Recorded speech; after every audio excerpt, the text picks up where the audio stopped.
Welcome to our YouTube channel Veer Sign. So our next topic is हमने hydrogenation and relative stability of alkenes start किया हुआ है. Hydrogenation हम कर चुके हैं. हाइड्रोजनेशन के बारे में एक बार दोबारा मैं रिपीट कर रहा हूँ कि हाइड्रोजनेशन में होता क्या है. जनरली हमारे पास एल्कीन होती है. एल्कीन को हम हाइड्रोजन मॉलिक्यूल के साथ, जैसे मेरे पास कोई भी एल्कीन है CH3 CH2, this one is alkene. मैंने वन मोल ऑफ उसमें हाइड्रोजन डाला. प्लेटिनम, प्लेटिनियम, कोई भी मेटल हो सकते हैं इनमें. निकल ले लो, प्लेटिनम ले लो, प्लेटिनम ले लो. हमारे पास बनेगा क्या? एल्कीन. एल्केन, वहाँ पे एल्केन की फॉर्मेशन होगी और साथ में वहाँ पे हीट इवॉल्व होती है. सो हीट इवॉल्व होती है तो ये क्या है? एक्सोथर्मिक प्रोसेस है. So hydrogenation is an exothermic process. और जो जनरली ये होती किस पे है? एडजॉर्प्शन प्रिंसिपल पे बेस होती है. एडजॉर्प्शन में काम करती है. एडजॉर्प्शन प्रिंसिपल के थ्रू इसका मैकेनिज्म है. कैटलिस्ट हम निकल, प्लेटिनम, प्लेटिनम यूज कर रहे हैं. एल्कीन से एल्केन की फॉर्मेशन हम कर रहे हैं. हीट वहाँ पे निकलती है. एक्सोथर्मिक प्रोसेस है. एडजॉर्प्शन का प्रिंसिपल वहाँ पे काम करता है.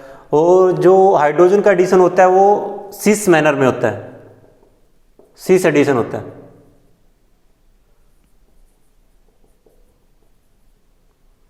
जो हाइड्रोजन मॉलिक्यूल का एडिशन होता है वो सिस एडिशन में होता है. मीन्स सेम फेज पे होगा. मीन्स वो सेम फेज पे होगा हमेशा. जो हाइड्रोजन का एडिशन होगा वो हमेशा सेम फेज पे होगा, वो अपोजिट फेज पे नहीं होगा. क्योंकि जो हाइड्रोजन का एडिशन होता है वो एक साइड से हाइड्रोजन का एडिशन होता है. मैकेनिज्म में भी आपने देखा है. इसके बाद हम बात करते हैं रिलेटिव स्टेबिलिटी ऑफ एल्कीन्स कि जो हमारे पास डिफरेंट टाइप की एल्कीन्स हैं उनकी अगर हम रिलेटिव स्टेबिलिटी की बात करें, हम उसको कैसे डिफाइन कर सकते हैं. अगर हम रिलेटिव स्टेबिलिटी ऑफ एल्कीन्स की बात कर रहे हैं, हम उसको कैसे डिफाइन कर सकते हैं. रिलेटिव स्टेबिलिटी ऑफ एल्कीन्स को समझने से पहले हमें सबसे पहले हीट ऑफ हाइड्रोजनेशन को समझना पड़ेगा कि हीट ऑफ हाइड्रोजनेशन होता क्या. और जो हाइड्रोजनेशन की जो प्रोसेस है वो एक्सोथर्मिक प्रोसेस है. So our today topic is relative stability of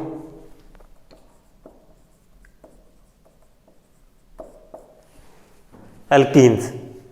और today topic is relative stability of alkenes. सो उसमें हमारा जो फर्स्ट टॉपिक, जो फर्स्ट मेन फोकस रहेगा वो रहेगा हीट ऑफ हाइड्रोजनेशन पे.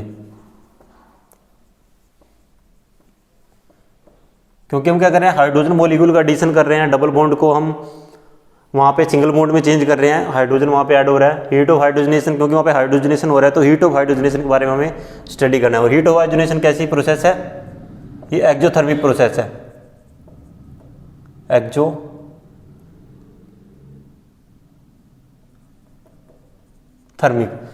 सो हीट ऑफ हाइड्रोजनेशन की डेफिनेशन क्या रहेगी? The amount of heat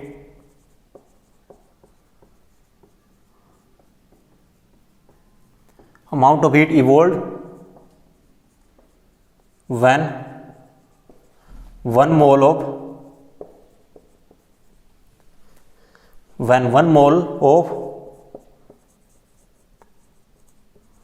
alkene is hydrogenated.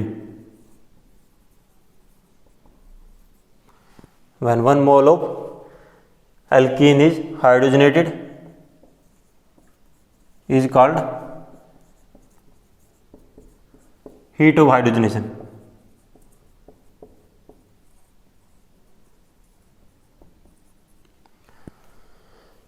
Amount of heat evolved when one mole of, या amount of heat released when one mole of alkene is hydrogenated is called heat of hydrogenation. अब मेरे पास different type की alkenes हैं. अब मुझे ये check करना है, या मुझे ये स्टडी करना है, या मुझे ये चेक करना है कि जब मैं एल्कीन की हाइड्रोजनेशन को प्रोसीड करा रहा हूँ तो उसमें कितनी हीट रिलीज हो रही है. जितनी ज़्यादा हीट रिलीज होगी तो मीन्स मॉलिक्यूल क्या है? उतना ही ज़्यादा अनस्टेबल है. उतना ही ज़्यादा मॉलिक्यूल क्या वहाँ पे? अनस्टेबल है. और जो उसकी हाइड्रोजनेशन का जो ऑर्डर रहेगा स्टेबिलिटी की, अगर हम स्टेबिलिटी की बात करें, जिसको हाइड्रोजनेशन का जो ऑर्डर रहेगा वो उतना ही ज़्यादा उसका वहाँ पे कम रहेगा. उसको हम आगे देखते हैं कि कैसे. अगर मेरे पास मैं कुछ स्टैंडर्ड वैल्यू लिख रहा हूँ अगर मेरे पास इथीन है, ethene, propene, but one ene, but one, after but one ene, cis but two in,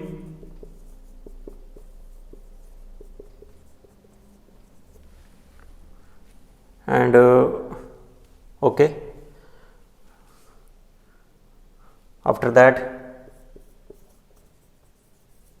trans, sorry आपको यहाँ पे दिखाई नहीं देगा,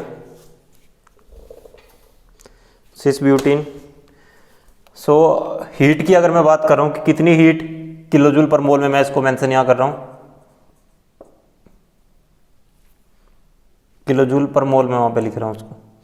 इथीन के केस में 137.1 and propene is 120, 2.58, 126.7 kilo joule per mole, and this one is 119.6 kilo joule per mole. And for trans butene this one is, for trans but two ene के लिए वैल्यू है 115.4।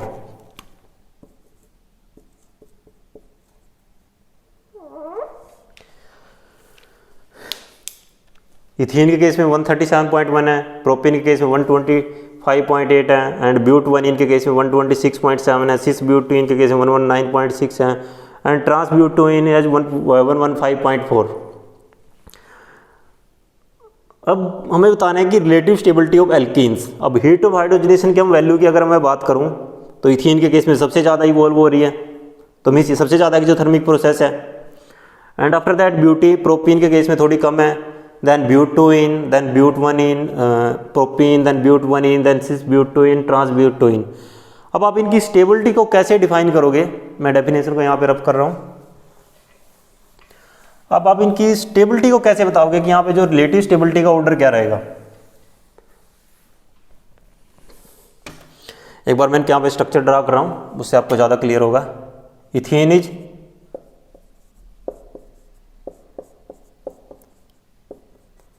ये इथीन हो गया। Propene क्या होता है,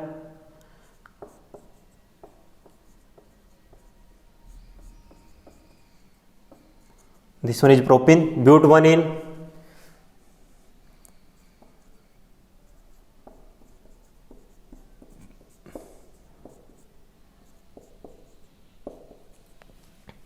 with it but one ene. After that cis का मैं स्ट्रक्चर यहां पे लिख रहा हूं, सिस ब्यूट टू इन हमें बनाना है।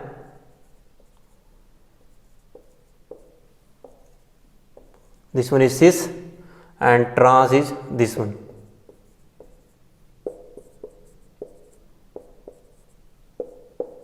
सो ये 5 स्ट्रक्चर मैंने यहां पे ड्रा किया है। This one is ethene, sorry मैंने को, this one is ethene, this one is propene, this one is but one ene,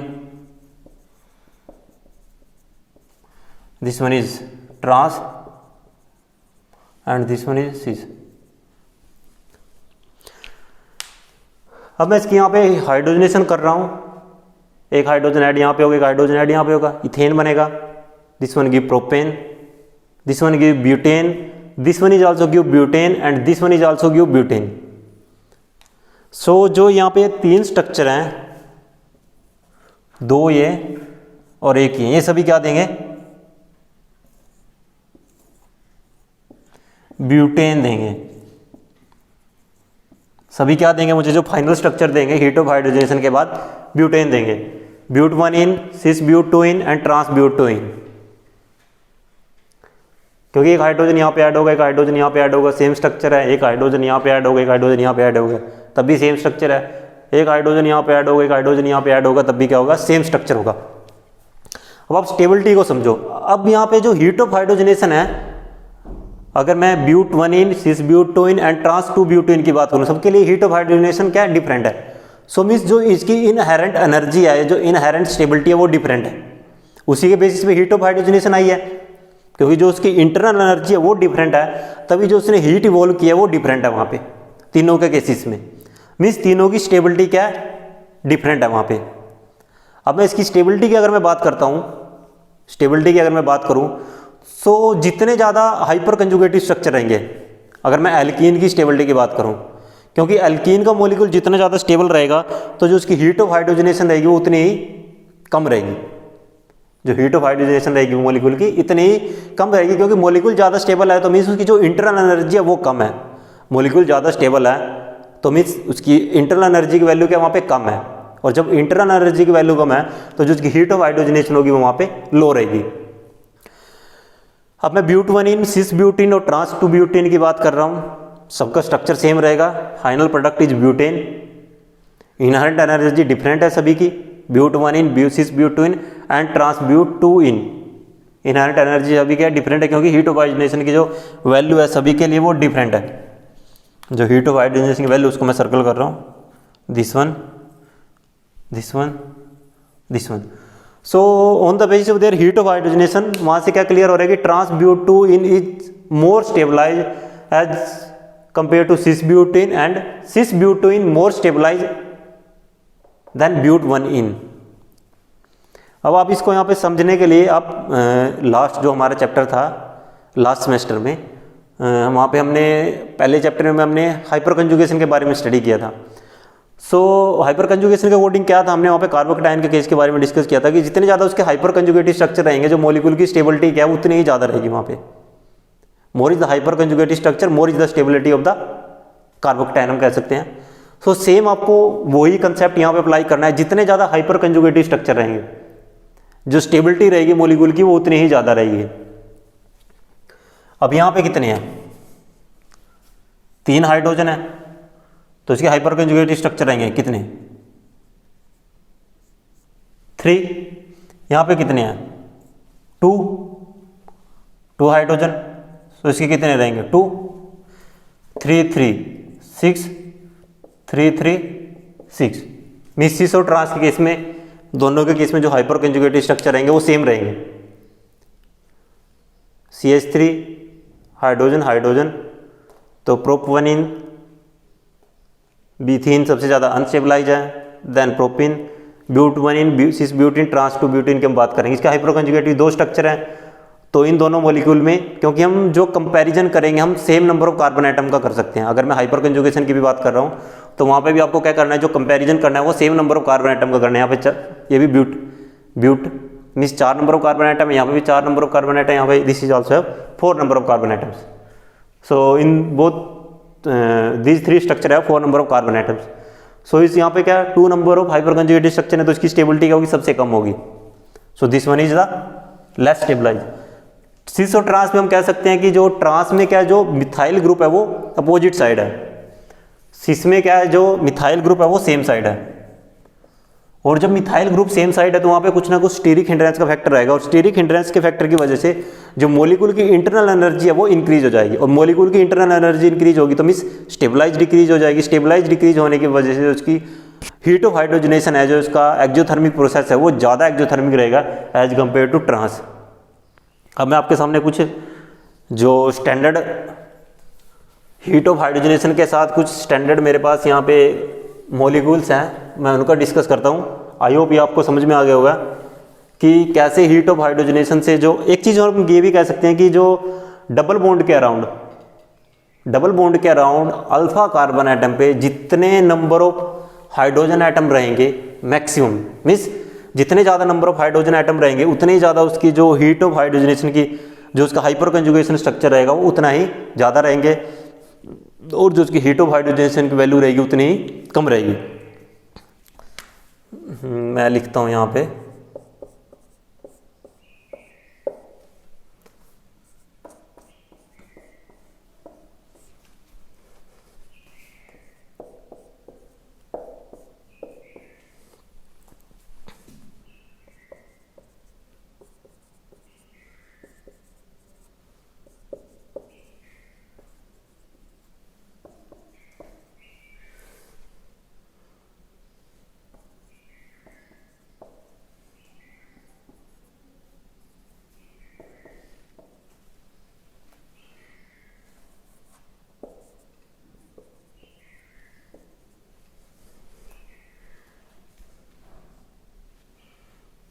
this one is trans,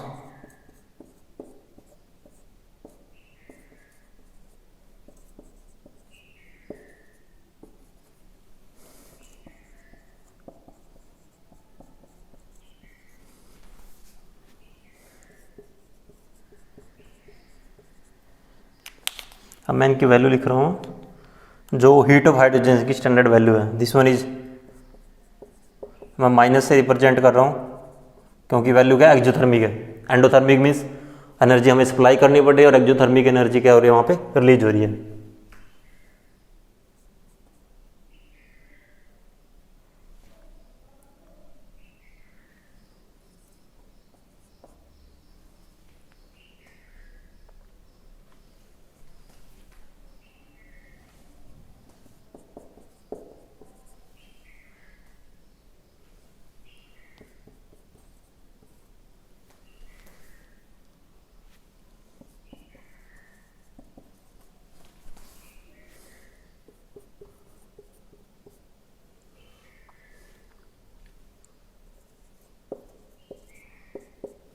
delta H2 से मैंने रिप्रेजेंट किया क्योंकि हम हाइड्रोजन मॉलिक्यूल की बात कर रहे हैं वहाँ पे।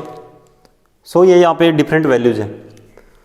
दिस वन है 112.2, 112.5, 115.4, 119.6, 125.5 एंड 137.1। यहाँ पे क्या है, 12 अल्फा हाइड्रोजन है, 3 3 3 3। सो इसके सबसे ज़्यादा हाइपर कंजुगेटेड स्ट्रक्चर रहेंगे तो इसकी जो हीट ऑफ हाइड्रोजन की वैल्यू वो सबसे कम है, 3 3 3। This one is have 9 hydrogen, 9 alpha hydrogen sorry, and this one have 6 alpha hydrogen. यहाँ पे तो हम दोनों सिस ट्रांस के बेसिस पे जो ट्रांस की वैल्यू है वो कम रहेगी, सिस की वैल्यू क्या रहेगी, ज़्यादा रहेगी। यहाँ पे कितने हैं, 3 alpha hydrogen and this one have 0 alpha hydrogen.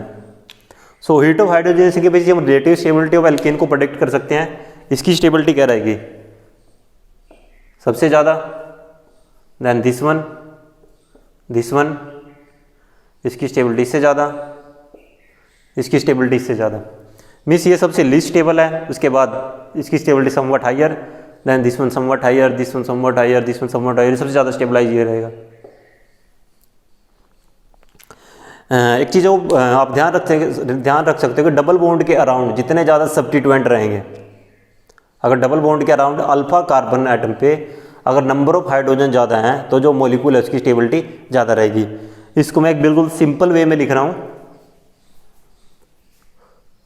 मैं इसको यहाँ पे लिख रहा हूँ, इसको रफ करके मैं इसको यहाँ पे मेंशन कर रहा हूँ।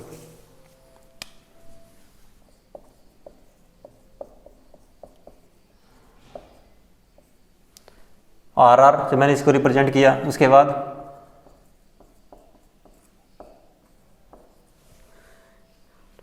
देन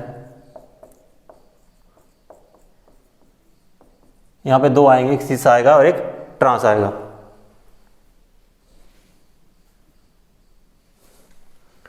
ये हो गया, ये दोनों मॉलिक्यूल हो गए यहाँ तक। उसके बाद क्या रहेगा, ये आफ्टर दैट यहीं से लिख देता हूँ उसको, ये आगे कंटिन्यू है, ये आगे कंटिन्यू रहेगा। R2C डबल बॉन्ड CH2 हो गया, देन